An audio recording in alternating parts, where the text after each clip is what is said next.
కాలువ షట్టర్లు మేము ఎత్తుకుంటే వీళ్ళ లష్కర్లు వచ్చి దించిపోతే మళ్ళీ మొగడు షట్టర్ దగ్గర పెళ్ళం కాలువల దగ్గర కాపలా గాయాల్సిన పరిస్థితి సార్. ఇంత దయనీయమైన స్థితిలో ఈరోజు ఈ ప్రభుత్వం నడిపిస్తూ ఉండు. ఈరోజు ప్రకృతి శాపం పెడితే ఈ ప్రభుత్వానికి ఎందుకు సార్ ఇంత కోపం రైతుల మీద, ప్రజల మీద? ప్రభుత్వం ముందుకు రావాల్సినటువంటి తరుణంలో రైతులను ఆదుకోవడానికి, రైతు కూలీల్ని, చేనేత కార్మికుల్ని, చేతి వృత్తుల్ని ఆదుకోవాల్సినటువంటి ఈ ప్రభుత్వం ఎందుకు ఇంత మొండిగా భేషజాలకు పోయి పట్టింపులకు పోతుందో సార్? ప్రభుత్వంలో వీళ్ళ మాటలు వింటుంటే అప్పుడప్పుడు బాధేస్తుంది సార్. అధికారం వస్తే ఇంత అహంకారం వస్తుందా అనేటువంటి వాళ్ళు మాట్లాడిన మాటల్ని, అధికారాన్ని పక్కన పెట్టండి సార్.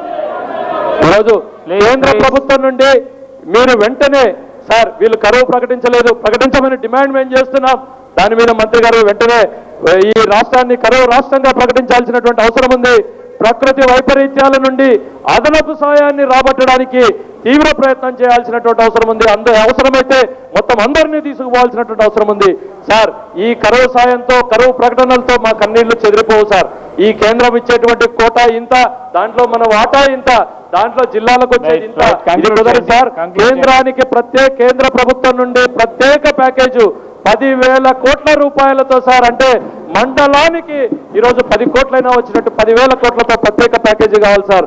ఉద్యోగమైనా ఇవ్వాలి, ఉపాధి అయినా కల్పించాలి, లేదా నిరుద్యోగ భృతినైనా వెంటనే ఇవ్వాలి సార్. 1000 రూపాయల నిరుద్యోగ భృతి చదువుకున్న వాళ్ళకి ఇవ్వాలంటున్నాను సార్. చదువుకునే ప్రయత్నం చేస్తున్నటువంటి ఎస్సీలు, ఎస్టీలు, మైనారిటీలు, బీసీలు, కులాలకు తేడా లేకుండా ప్రతి ఒక్కరికి కూడా ఫీజులన్నింటినీ కూడా రద్దు చేయాలి సార్. ఈరోజు ఇన్సూరెన్స్ అనేటువంటి డిమాండే సార్, అన్ని డిమాండ్స్ సార్. ఈరోజు లోన్ ఇన్సూరెన్స్ కాదు సార్, ఇది లోన్ ఇన్సూరెన్స్ గా కాదు, క్రాప్ ఇన్సూరెన్స్ గా చేయాలని నేను కోరుతూ ప్రతి రైతుకు బీమా చెల్లించి అతనికి ధీమా ఇవ్వాలనేటువంటి డిమాండ్ చేస్తున్నాను సార్.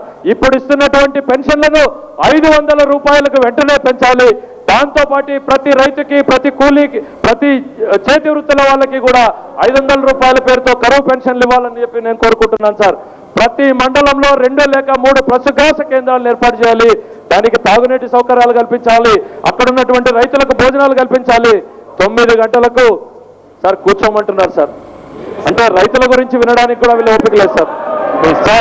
9 గంటల పవర్ సప్లై ఇవ్వాల్సినటువంటి అవసరం ఉంది. కాలిపోతున్నటువంటి ట్రాన్స్ఫార్మర్లకు గతంలో 3 సంవత్సరాల కరువు బారిన పడితే ఏ ఒక్క ట్రాన్స్ఫార్మర్ కాలిపోయినా 12 గంటల్లో రీప్లేస్మెంట్ చేసే రోలింగ్ స్టాక్ పెట్టాం. ఈరోజు ప్రభుత్వం రోలింగ్ స్టాక్ పెట్టాల్సిన అవసరం ఉంది సార్. చేనేత కార్మికులకు, చేతి వృత్తుల వాళ్లకు 500 రూపాయల పెన్షన్లు ఇవ్వాలి. ఎండిన పంటకు ఇప్పుడు 50% ఏరియాలో ఎండిన పంటకు వెంటనే పంట నష్ట పరిహారాన్ని అందించాలి. మరి తాగునీటి అవసరాల కోసం మండలానికి 1 కోటి రూపాయలు ఇవ్వాలి. రుణాలు ఇప్పుడు తీసుకున్నటువంటి రుణాల మాఫీని ప్రభుత్వం ప్రకటించాలి. పంట నష్ట పరిహారాన్ని అందించాలి.